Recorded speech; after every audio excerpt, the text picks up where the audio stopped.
যদি আল্লাহর হুকুম নবীর তরিকা অনুযায়ী না চলে যদি কেউ কবরে যাও, কবরে যাওয়ার পরে না ফরমান ডান দিকে তাকাবে, তাকাইয়া দেখে মাটি, বামে দেখে মাটি, নিচে মাটির বিছানা, উপরেতে চাপা মাটি, বাইরে যাইতে পারবা না। নাফরমান এখন ডান দিকে তাকাইয়া কাউকে দেখে না। যেই দলের জন্য, যেই নেতা নেত্রীর জন্য জীবন শেষ করলাম, কেউ তো এখন আমার পাশে নাই। এখন দিক বিদিক হারাইয়া আমার মালিককে ডাকবে, আল্লাহ আল্লাহ আল্লাহ। আমার মালিক বলবে, ও নেমো খারাপ, দুনিয়ার ভিতরে তোকে আমি স্বাধীনতা দান করছিলাম, কিসের জন্য? লিয়াবলুয়াকুম আইয়ুকুম আহসানু আমালা, পরীক্ষা করার জন্যে। স্বাধীনতা পাইয়া যেরকম ইচ্ছা সেরকম চলছো, আমার হুকুম অনুযায়ী চলো নাই। এখন তুই আমাকে ডাকবি, দুনিয়ায় যেরকম তুই আমাকে ভুইলা গেছিলি, এরকম আমি তোকে ভুইলা গেলাম। শত শত বছর আমাকে ডাকবি, একবার আর তোর ডাকে আমি সারা দিব। ও কবরের মাটি,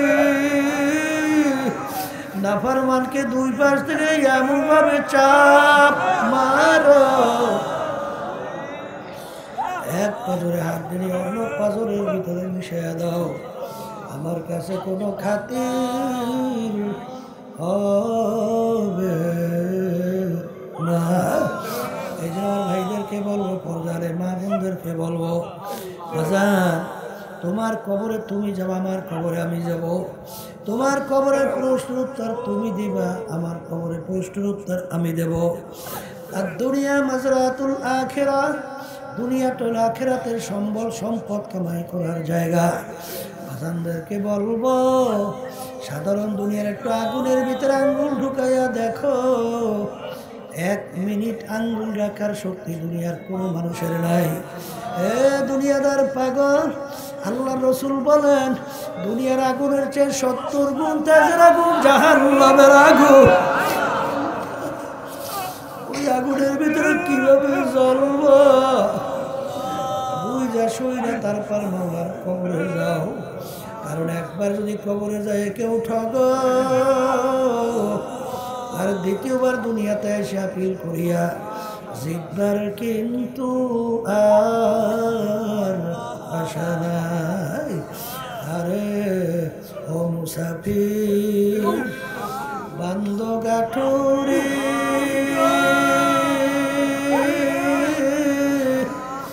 বহুদূর ঠিকানা,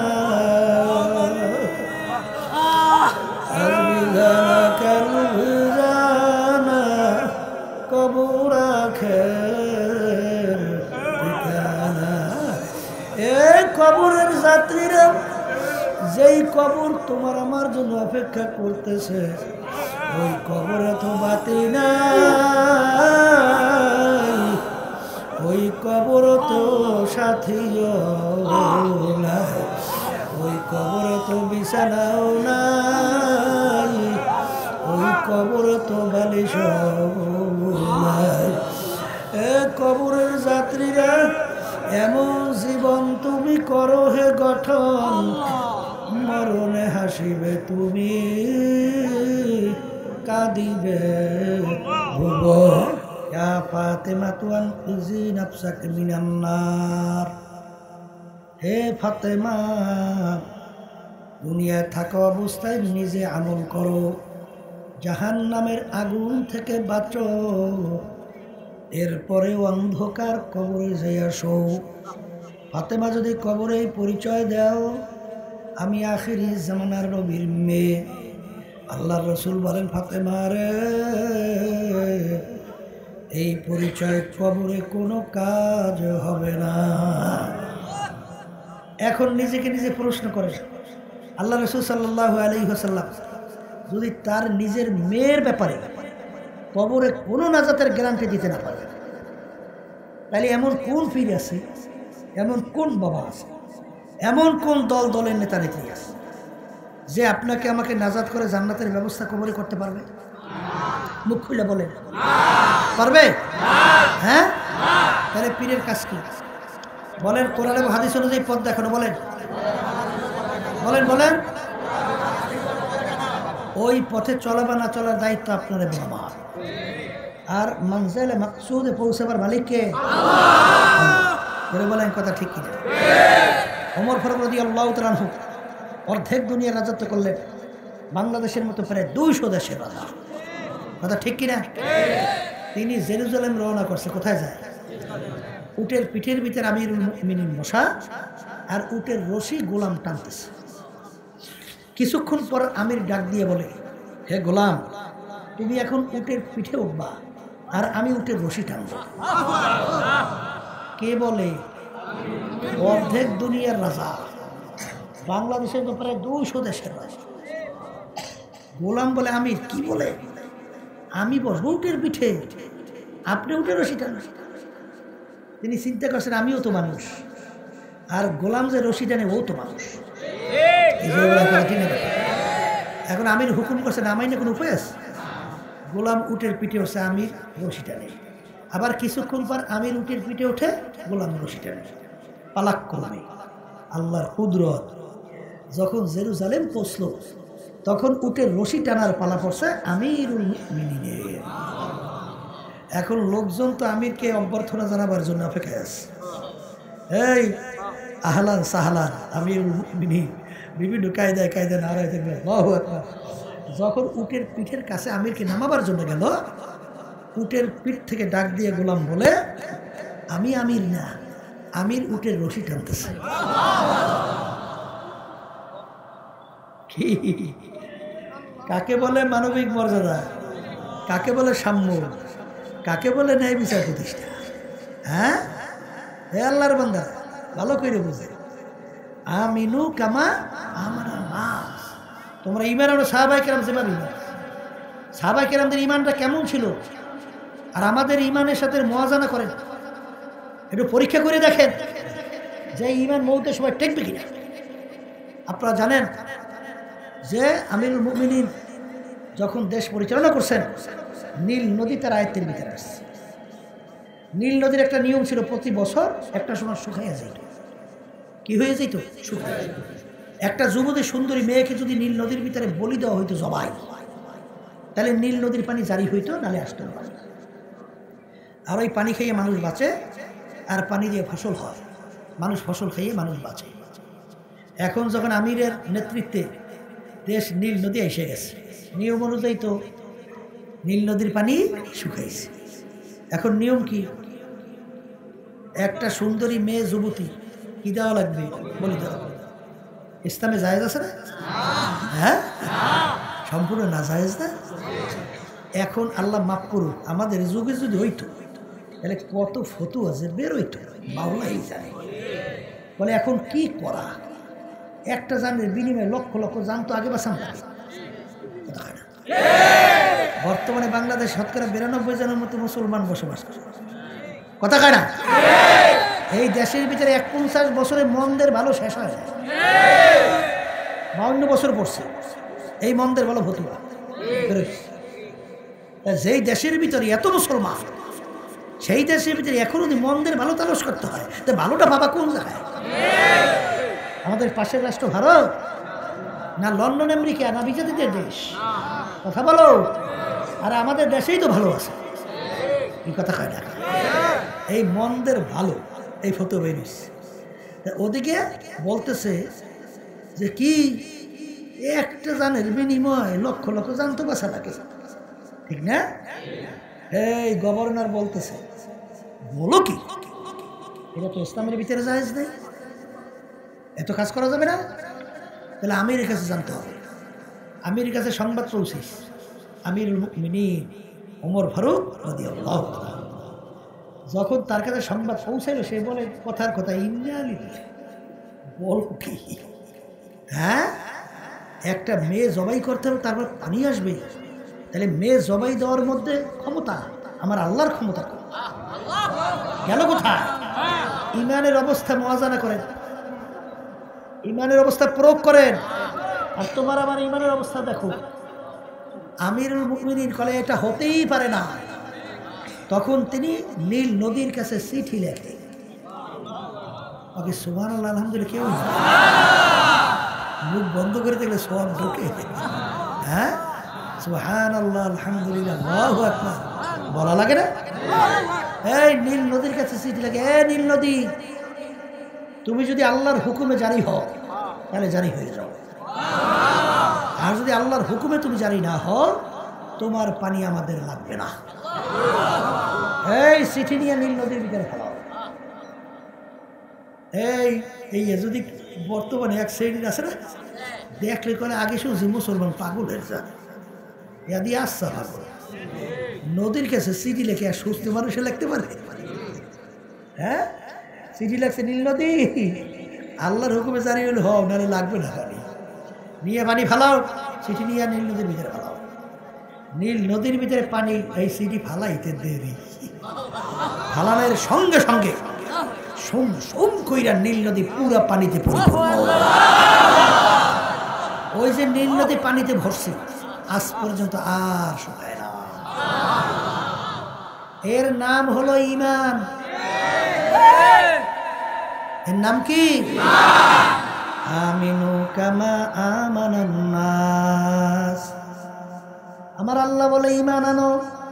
ঈমানের ধরনটা কেমন হবে?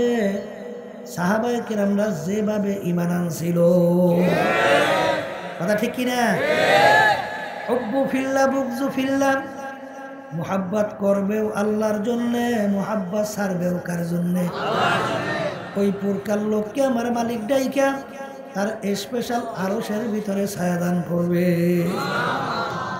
ওই প্রকার লোক যারা গোপনে নির্জনে আমার মাওলার জিকির করতে করতে করতে হাফাজাত আইনাহু, তাদের দুই চোখের থেকে পানি ছাড়বে আর নিজের গুনার কথা মনে কইরা মালিকের দরবারে কাঁদবে আর মালিকের কাছে মাপ চাবে।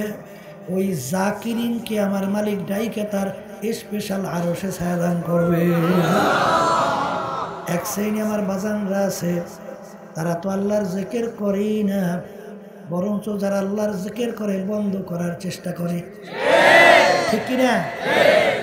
আল্লাহর বান্দারা, আল্লাহর জিকির মহামূল্যবান এক সম্পদ। হ্যাঁ, এই যারা আল্লাহর জিকির বেশি করে তাদের মৌত আল্লাহর ফজল কর্মে ঈমান সহকারে হবে।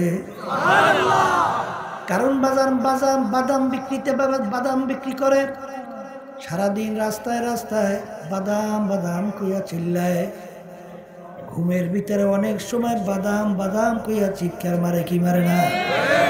চানাচুর বিক্রিওয়ালা সারাদিন চানাচুর বিক্রি করে, অনেক সময় ঘুমের ভিতরে চানাচুর চানাচুর কইয়া ডাক দেয়।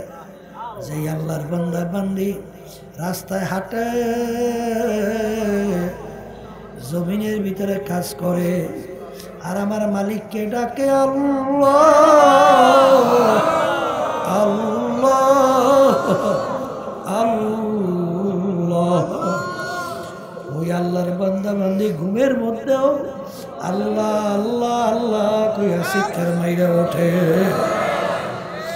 কুল্লু ইনাই ইয়াতারাশা বিমা ফিহি, যেই ভাণ্ডের ভিতরে যা থাকবে কাজ করলে কিন্তু তাই পড়বে। বাজার বোতলের ভিতরে পানি রাখছেন, পানি পড়বে, তৈল রাখছেন, তৈল পড়বে, প্রসাব থাকবে, প্রসাব পড়বে। যেই আল্লাহর বান্দা বান্দি তার কলবের ভিতরে আমার মাওলার জিকির বসাতে পারবে, ঠিক মৌতের পূর্ব মুহূর্তে তার জবান থেকে আমার মালিকের নাম বের হবে। কথা ঠিক কিনা? এই যারা আমার মাওলার জিকির করে ভালো করে বোঝেন, কলব থেকে শয়তান দূর হয়ে যায়। জাকিরিনদের কলবে শয়তান থাকতে পারে না। আর শয়তানটা কি? বলে তোমার আমার শত্রু। শয়তান তোমার আমার কি? আর আল্লাহ কি বলছেন? ইন্না শাইতানা লাকুম আদুউন ফাত্তাখিযুহু আদুওয়া। শয়তান তোমাদের জাহের বাইরে প্রকাশ্যে শত্রু, শত্রু হিসাবেই যাইল, বন্ধু হিসাবে গ্রহণ করিল। তাহলে শয়তান প্রত্যেকটা বানি আদমের কলবের ভিতরে মজবুত হয়ে বৈশা ওয়াসওয়াসা দেয়, বান্দা বান্দিকে গুনাহের ভিতরে লিপ্ত করায়। আল্লাহ রাসূল সাল্লাল্লাহু আলাইহি ওয়াসাল্লাম বলতেছেন, যেই আমার উম্মতেরা আল্লাহর জিকির করবে, ওই জাকিরিনের কলবের ভিতরে শয়তান থাকতে পারে না। এই জিকিরের মাধ্যমে শয়তান কি হয়? কলব থেকে। এই জন্য আমার বাজানদেরকে বলবো, পর্দা আলে মা বোনদেরকে বলবো, এমন একজন আল্লাহর ওলি দুনিয়ার তালাশ করে পাবেন না যারা আমার মাওলার জিকির বেশি বেশি করে নাই। বাজান জিকির আল্লাহ রাব্বুল আলামিন বলেন, হে আমার বান্দা বান্দিরা, আমার জিকির তোমরা বেশি করো। আল্লাহর রাসূল বলেন, লা ইয়াজালু লিসানুকা রাতবান মিন যিকরিল্লাহ, একটা মুহূর্ত তোমাদের জবান, তোমাদের জিহ্বা আল্লাহর জিকির ছাড়া খালি রাখো না। এই আল্লাহর জিকির দরকার আছে না নাই? আল্লাহর বান্দারা, পর্দা আলে মা বোনেরা, ওই শ্রেণী মানুষকে আমার মালিক আরো সে নিচে ছায়া দান করবে। ডান হাত দান করছে, বাম হাত জানে না, অর্থাৎ একমাত্র দান করবে আল্লাহকে রাজি খুশির উদ্দেশ্যে, নাম কামাই করার জন্য না। যে মানুষ আমাকে বড় দানশীল বলবে, এই সম্মান, এই নাম কামাই করার জন্য যারা দান করবে, তাদের এই দানের বিনিময়ে কিন্তু আরো সে ছায়া পাবে না। কথা ঠিক না বেঠিক? এই আল্লাহর বান্দারা, ওই যুবক সুন্দরী মেয়ে তাকে অপকর্মের জন্য নির্জনে গোপনে যখন ডাকবে, তখন ওই আল্লাহর বান্দা উত্তর দেয়, ইন্নী আখাফুল্লাহ, আমি আল্লাহকে ভয় করি। এই কথা বলে যখন গুনার থেকে ফিরে আসবে, ওই যুবককে আমার মালিক ডাইকে তার স্পেশাল আরশের ভিতরে ছায়া দান করবে। এই আল্লাহর বান্দা বান্দিরা, ওই শ্রেণীর আল্লাহর বান্দাদেরকে আমার মালিক আরশের নিচে ছায়া দান করবে। বাজান কলবুহু মুআল্লাকুন ফিল মাসাজিদ, যাদের অন্তরটা মসজিদের সাথে লাগানো থাকবে, কখন মসজিদে আজান হবে আর আমি মসজিদে দাঁড় হব, মালিকের সামনে রুকু সেজদায় পড়ব, সেজদায় যাইয়া তাসবিহ আদায় করব, আমার মালিককে স্মরণ করব, আমার মালিকের শুকরিয়া আদায় করব। ওই শ্রেণীর আল্লাহর বান্দাদেরকে আমার মালিক ডাইকে তার আরশে ছায়া দান করবে। এক শ্রেণী বর্তমান আল্লাহর বান্দারা আছে, মসজিদে মোটে জামাতে যাইতেই চায় না। কি কথা ঠিক না? ঠিক। এই আল্লাহর বান্দারা মসজিদের ভিতরে জামাতে যান না। যারা ইচ্ছা করে জামাত ছেড়ে দেয়, নামাজে সুযোগ আছে, ইচ্ছা করে জামাত ছেড়ে দেয়। কোনো কোনো ইমাম বলে তারা নামাজি হবে না। আর আমাদের ইমামুল আজম আবু হানিফা রাহমাতুল্লাহ আলাইহি বলেন, ইচ্ছা করে যদি কেউ জামাত ছাইরা একা একা নামাজ পড়ে, নামাজ হবে কিন্তু মাকরুহ তাহরিমের গুনাহ হবে। কি তাহলে মসজিদের সাথে সম্পর্ক রাখা লাগবে? হ্যাঁ, লাগবে। আল্লাহ রাসূল সাল্লাল্লাহু আলাইহি ওয়াসাল্লাম বলে, মুমিনের চরিত্র কি? মসজিদের ভিতরে ঢুকলে তাদের অন্তরটা এমন শান্তি হয়ে যায়, যেরকম মাছ যদি পানির ভিতরে ছাড়ে, মাছ পানিতে যাই আরাম পায় কেন? আরামে শেষ আছে? হ্যাঁ, তাহলে মোমেন যখন মসজিদে যায় তখন তাদের অন্তরটা এরকম শান্তি লাগে। কথা ঠিক না ভাই? ঠিক। ওই যে জমিদার রওনা করছে গোলাম নিয়ে, হ্যাঁ, জমিদার তো শৌখিন মানুষ, কিছুদিন হাঁটার পরেই জমিদারের পা ব্যথা হয়ে গেছে। এখন ডাক দিয়ে বলে, গোলাম একটু বিশ্রাম করব, তারপর সামনে আবার রওনা। গোলাম বলে, হুজুর ঠিক আছে, একটু বিশ্রাম করে রওনা করো। ওদিকে নামাজের সময় হয়েছে, জমিদার তো বড় লোক, সে তো আর নামাজের ধারে কাছেও নেই, আর গোলাম তো নামাজ পড়ে দিয়ে বলে, হুজুর আমাকে একটু সুযোগ দেন, আমি একটু নামাজ পড়ে আসি। এখন জমিদার টিটকেনি করে, এই গোলাম নামাজ পড়ে পাইছে, তুই তো গোলামই রইলি, আর আমি কত বড় স্টেটের মালিক, আমার কত শান শওকত, কত বড় জমিদার, পাইছো কি নামাজ পড়ে? টিটকেনি। কিন্তু গোলাম বলতেছে, হুজুর মাপ চাই, দয়া করে আমাকে একটু সুযোগ দেন, নামাজ পড়ে আসি। এই টিটকেনি শুরুতে বলে, যা এখন গোলাম মসজিদে ঢুকছে, সময়ের পর সময় যায়, গোলাম তো মসজিদ থেকে বের হয় না। জমিদার ডাক দিয়ে বলে, গোলাম তুমি কেন আসো না? গোলাম ভিতর থেকে ডাক দিয়ে বলে, হুজুর আমাকে মসজিদ থেকে বের হতে দেয় না। জমিদারের মাথা গরম হয়ে গেছে, রক্ত মাথায়। এই এত বড় সাহস কার? আমার গোলাম আটকেই রাখতে পারে, এই সাহসটা হাত দিতে তোদের মসজিদের কাছে। হ্যাঁ তোরে কে আটকাই রাখছে? ভিতর থেকে গোলাম ডাক দিয়ে বলে, হুজুর যেই মালিক আপনাকে মসজিদে আসতে দেয় নাই, ওই মালিক আমাকে মসজিদ থেকে বের হতে দেয় না। ওই মসজিদ থেকে আমার মালিক তো বের হতে দেয় না, ফায়দাটা কি? হ্যাঁ, আসসালাতু মিরাজুল মুমিনিন। এই জন্য আমার বাজানদেরকে বলবো, কালবুহু মুআল্লাকুন ফিল মাসাজিদ, যাদের অন্তরটা মসজিদের সাথে লাগানো থাকবে বাজান, ওই প্রকার লোকদেরকে আমার মালিক ডাইকে তারা আরো সে স্পেশাল ছায়া দান করবে। এই স্পেশাল মালিকের আরো সে ছায়া চান? জোরে কাল চান? আল্লাহ পে কবুল করে, আল্লাহ হাত উঠান, কবুল করে আল্লাহ, আমাদের সবাই কবুল করে। তাহলে কি মাসিদে জামাতে যাওয়া লাগবে না? না হুদে চান আর যাইবে, কাম করবেন না, বইয়ে বইয়ে রসগোল্লা মিষ্টি মহের মধ্যে। হ্যাঁ, কত সহজ মনে করিয়েন না। এ কবরের যাত্রীরা, আমার আব্বাজান সর্বনার জমিনে ঘুমায় আসে।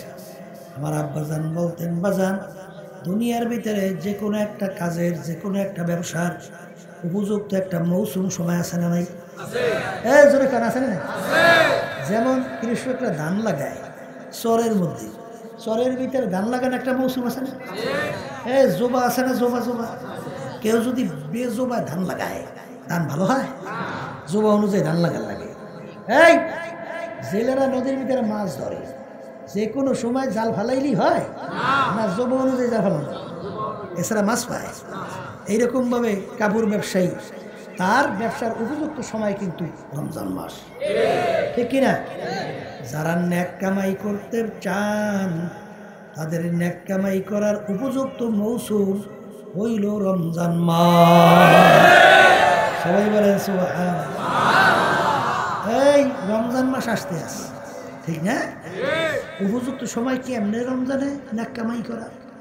এই একটু আগে আমরা এশার নামাজ পড়ছি না, এরকম 70 বার যদি এশার নামাজ পড়ে ফরজ, যেই পরিমাণ সওয়াব পাবেন, রমজান মাসে একবার যদি আপনি এশার ফরজ আদায় করেন, অন্য অন্য সময় 70 ফরজের সমান সব আল্লাহ এক ফরজে দান করবে। এইটা কোন মাসে? কোন মাসে? হ্যাঁ, রমজান মাসের ভিতরে একটা নফল ইবাদত অন্যান্য সময় ফরজ ইবাদতের সমান সব।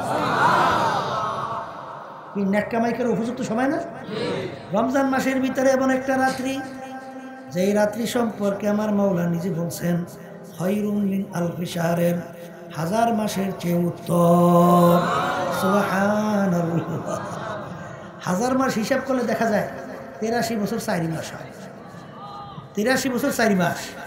আপনি যদি 24 ঘন্টার জন্য ইবাদতের ভিতরে লিপ্ত থাকেন, যেই পরিমাণ সওয়াব পাবেন রমজান মাসে ওই এক রাত্রিতে তার চেয়ে ইবাদতে লিপ্ত থাকলে তার চেয়ে বেশি সওয়াব পাবেন।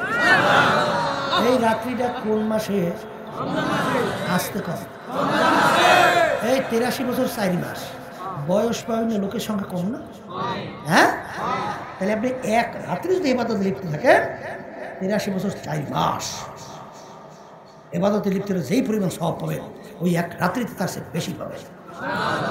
এই রাত্রিটা কোন মাসে?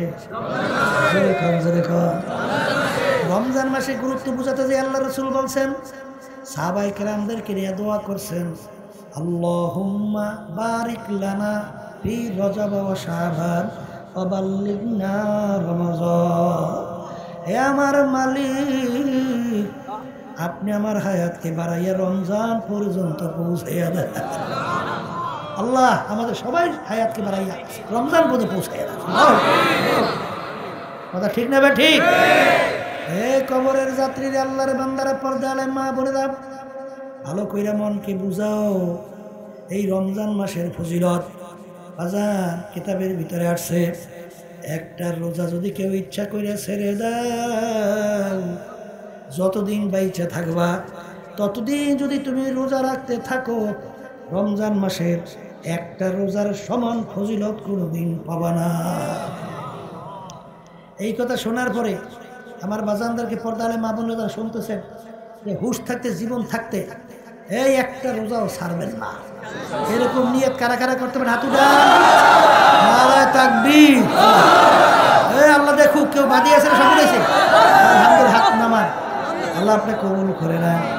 এই আল্লাহ আপনি কবুল করে নেন। আল্লাহ হে কবরের যাত্রী, আল্লাহর বান্দারা, এই যে আলোচনাগুলো শোনাইলাম, এই আলোচনাগুলো গুরুত্ব কার কাছে আসবে?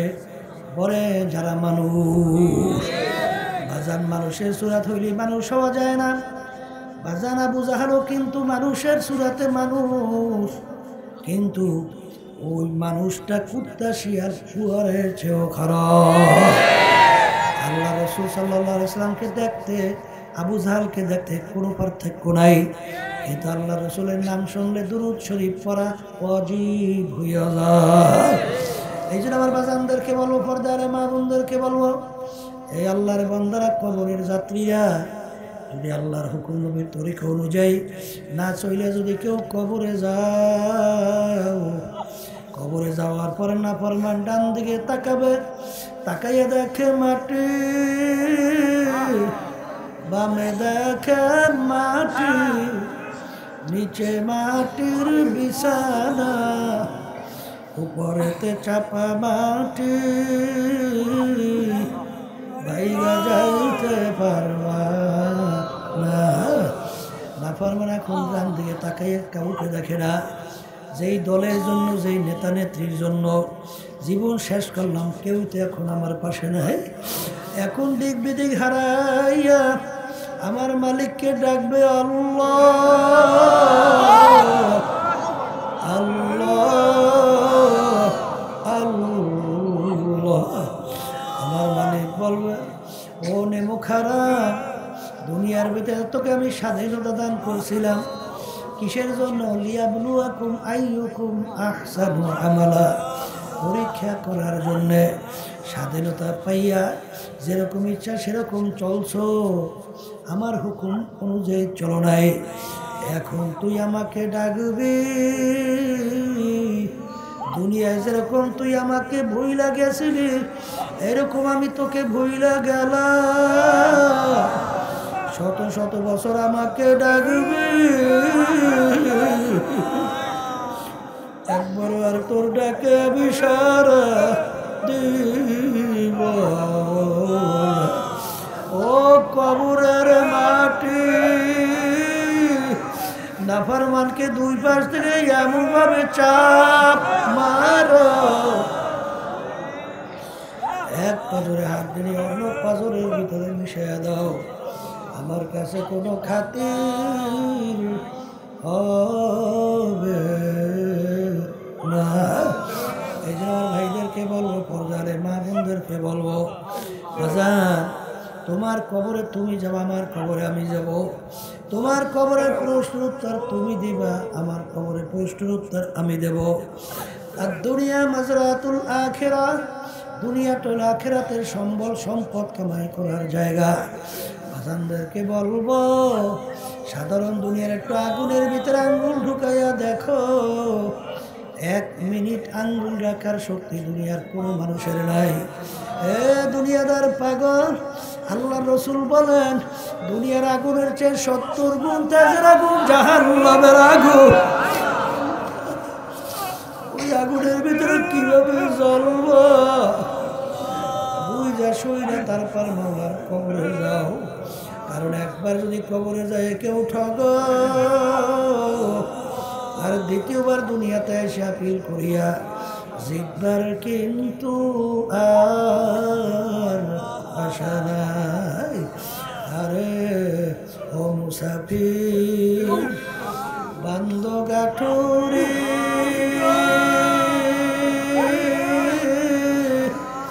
বহুদূর ঠিকানা আলবিজানা কালবিজানা কবর আখের ঠিকানা। এ কবরের যাত্রীরা, যেই কবর তোমার আমার জন্য অপেক্ষা করতেছে, ওই কবরে তো বাতি নাই, ওই কবর তো সাথীও নাই, ওই কবরে তো বিছানাও নাই, ওই কবরে তো বালিশ নাই। এ কবরের যাত্রীরা, এমন জীবন তুমি করো হে গঠন, মরণে হাসিবে তুমি, কাঁদিবে ভুবন।